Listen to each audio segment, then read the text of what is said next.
Your Life in Sex Island, Chapter 5, picking up the tab, page 156.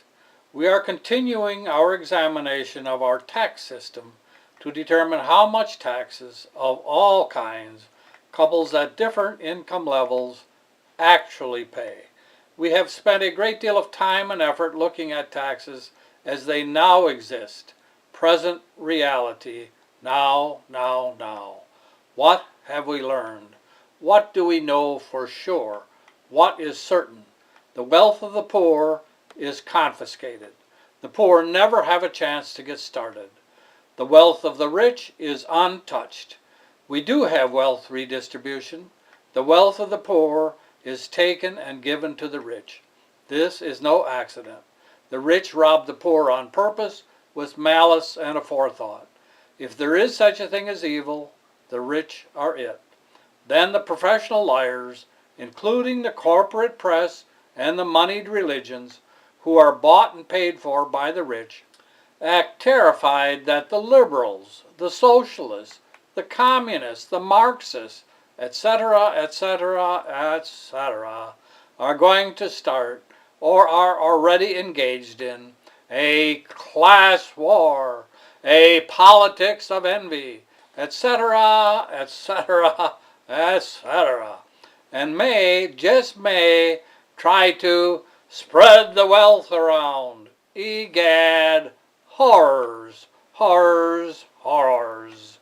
That would be terrible, because now all the effort and all the effect is to concentrate all wealth in as few hands as is possible. I am not making that up. That has always been the reality. The results prove it. 1% of the people control 38% of the wealth. Here is the real news. Here is the rest of the story. There has been a class war since time began.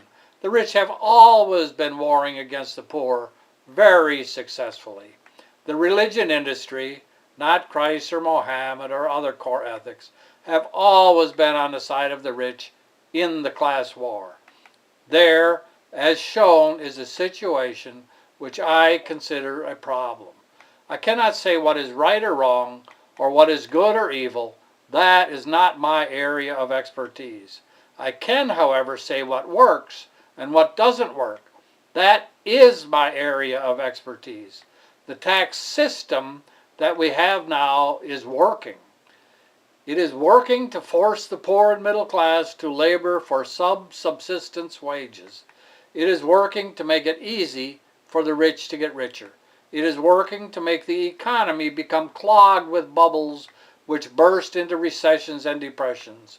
It is working to favor the rich. It is working as the rich want it to work. If that is working for you, then the tax system is working. But if you want fairness or justice, the system is a failed system and needs to be destroyed and rebuilt. So I will lay out here what we ought to do to move toward a goal of fairness. Then I will tell you why we will not do it. Then I will say what we might do to move in the direction of what works for the greater good of the United States of America and the good of humanity. Stay tuned. I intend to be back. Purchase the book now by clicking on the link in the description below.